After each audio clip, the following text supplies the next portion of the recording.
The following is a summary of the Sicha of Shabbos Parshas Ki Seitzei Tov Shin Nun Aleph. This Shabbos, we read the entire Sedra of Ki Seitzei, and at Mincha, we read the first portion of the Sedra of Ki Seitzei. And it's all read in one Shabbos. Now, seemingly, the content of both Ki Seitzei and Ki Seitzei are quite opposites. Well, first of all, in their names, Ki Seitzei means when you go out, and Ki Seitzei means when you come in.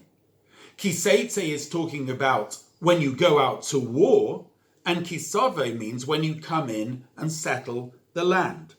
So they seem to be quite opposite, and yet we read them both on one Shabbos.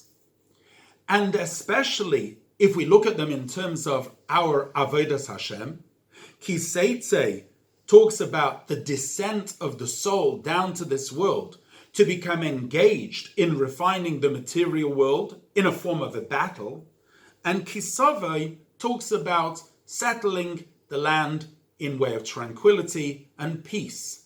So one seems to be talking about a battle and the other tranquility and peace. How do we put them both together?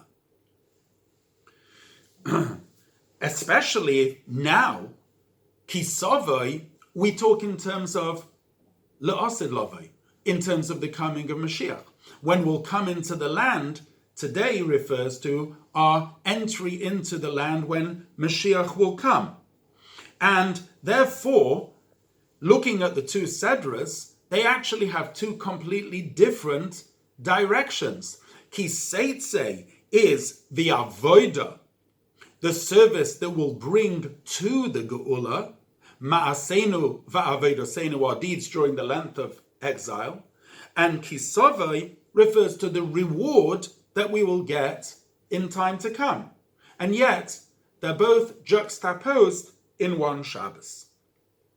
The same thing we find in Pirkei Avos, because we actually read the first and second Perek this Shabbos, all as one Perek. The first Perek, Moshe Kibbel Torah Misinai, is the establishment of Torah throughout all the generations, Hamidu Talmidim Harbe, raising many students. And yet, the end of the second Perek says, you should know that the reward of the righteous is in time to come, which again talks about the future, and yet both fused into one Perek. What is the meaning of this?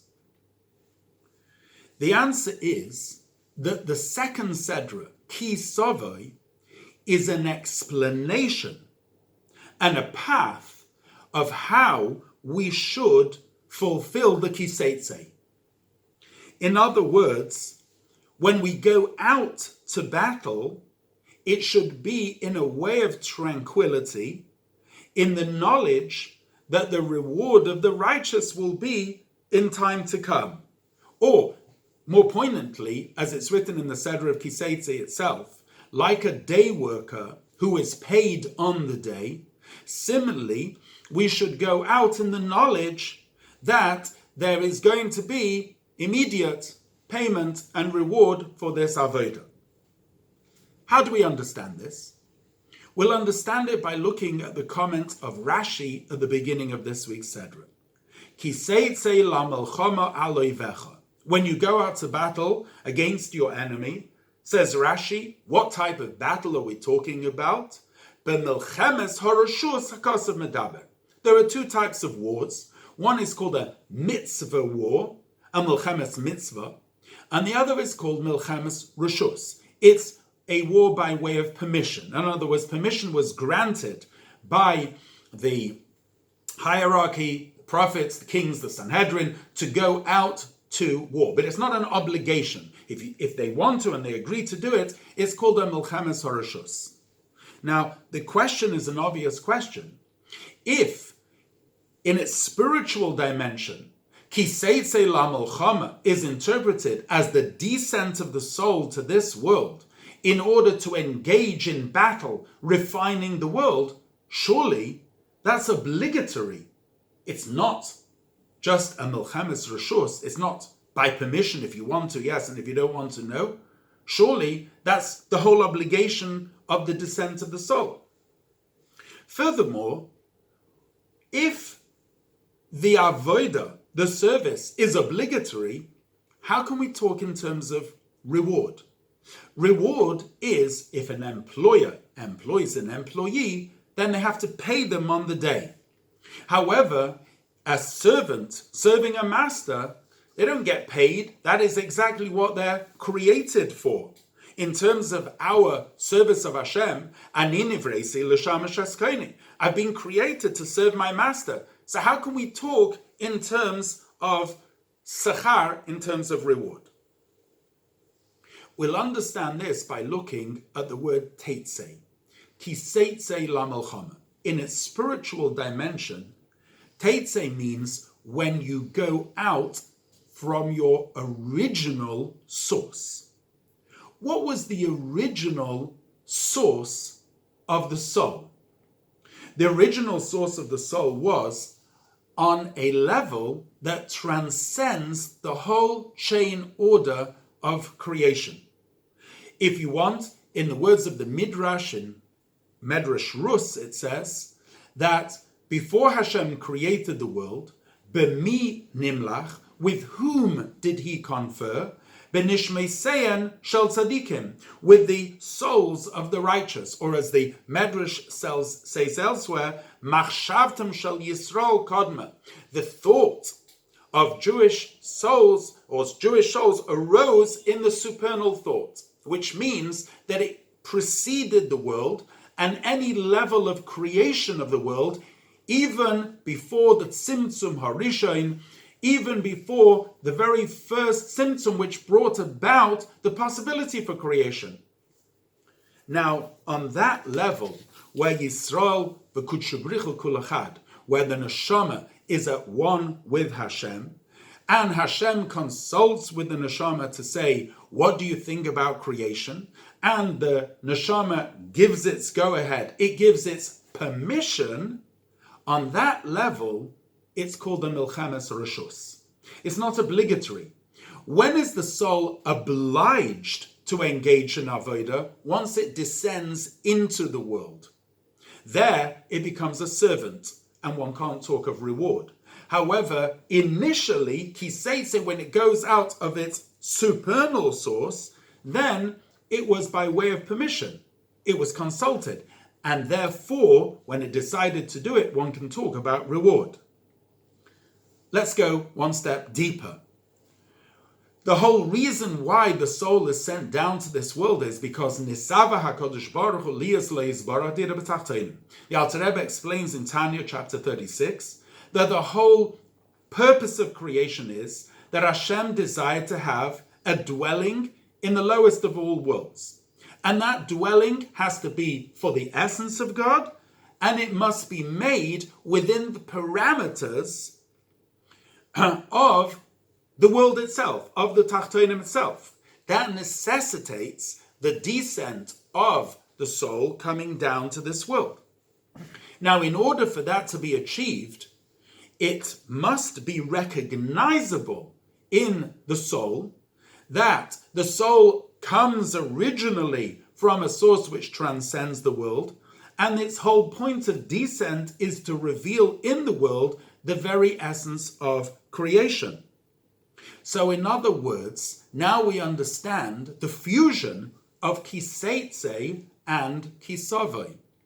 Because in order to achieve the purpose in creation, the soul must be cognizant from whence it came, that is, from the essence of godliness as it transcends the world. It must be cognizant of where it's going, Ki Seitzei, the coming of Mashiach, where there will be the revelation of godliness within the world, and the cognizance of where it came, Ki Seitzei, and where it's going, Ki Seitzei, will give it the capability to achieve its task. This is the meaning of the word sachar, mitzvah, mitzvah. The reward of the mitzvah is the mitzvah itself. The mitzvah, the connection itself, is the Gilui Elokus, the revelation of godliness in the world. This is the meaning of B'yoimoi Titein Schorei. That's on the day of work, a day worker must be paid on the day. That is the very revelation of godliness, which is actually granted on the day itself. It is, therefore, in every mitzvah and in every deed, there is a individual redemption and an individual and specific revelation of godliness, all of which is stored up in a box, so the person actually has it in their possession, to be opened by the one deed that will bring the actual geula. And consequently, it makes avodah, it makes our whole service in this world that much easier and that much better when we know and we're cognizant that our soul actually pre-existed the world. It comes from the essence of godliness. And where is it going? It's going to a position of where Mashiach will come and will be able to reveal that level, but within the world. Now we understand the words, Ki Seitzei la milchama al oivecha. When you go out to war on your enemy, it should say against your enemy. What does it mean, on your enemy? Because lemaila mi oivecha. Because what you have to do is you have to go far above your enemy. Your enemy, of course, is one of the sparks that fell from the world of Toihu. And from that chaotic world fell 288 sparks in the Shaviras HaKelim. However, your soul, which comes from the world of Tikkun, actually pre-existed both the worlds of Toihu and Tikkun. And therefore, you have the ability to elevate the world of Toihu because you preceded it. You're higher than it. Al oivecha. In order to achieve that, Hashem needs to give every single Yid everything that they need in order to achieve that, both materially and spiritually. So you need to have, if you want, all the armament and all the necessary gear to fulfill your avodah. And in addition, there is the tashlum schar, there is the reward that is given for it. That's all connected, and hence we understand the fusion of both the Sedrus Ki Seitzei and Ki Seitzei, because both of them together facilitate avodah in a way of menucha, of tranquility, because a person understands that they have within them a spiritual source that is in fact higher than any enemy. That's connected with the time of the year which we're in, the month of Elul, the month of introspection, the month of Ani L'Doidi and Doidi Li, the marriage, the nisuim of God and the Jewish people. And of course, that comes from Mashiach, who will be is elevated, is Ram V'Nisa elevated above creation, especially in the year of Tinaseh, which was that year 5751. And especially because Shabbos in that year was on the 14th of Elul, the day before the 15th of Elul, in which there was a full moon, which is the complete fusion of the sun and the moon, the Shemesh, Havaya, and the Levana, God and the Jewish people. And of course, the 14th of Elul is 30 days before Sukkot, in which the halacha is 30 days before the festival, we start expounding the laws of the festival.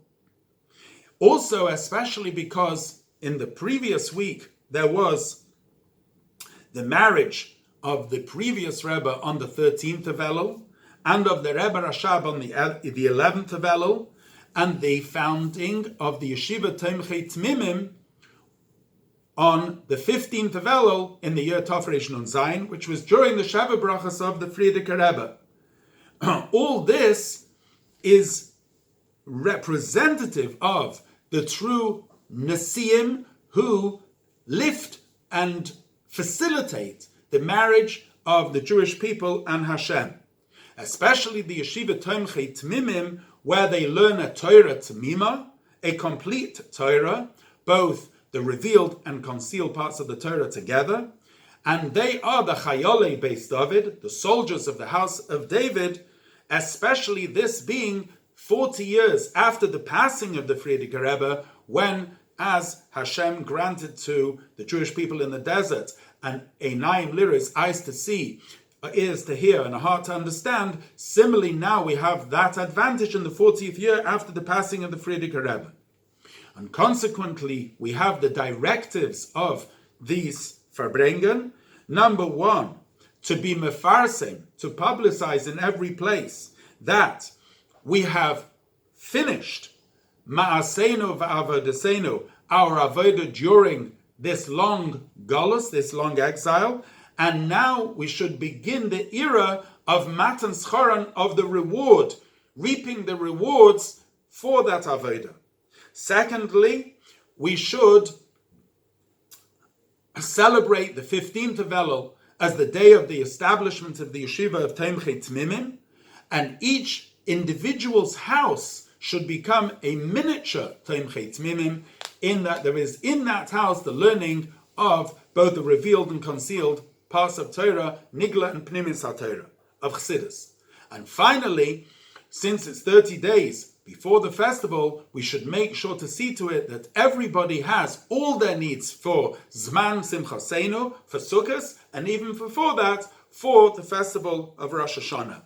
And as the Sedra in Ki Seitzei says, Hashkifa mimein kodscha min hashamayim, we ask Hashem to look out from heaven, uvarech esamcha Yisrael, and to bless the Jewish people, especially with the principal blessing of the Gula Amitis V'Hashlema, Teikef Umiyad Mamash.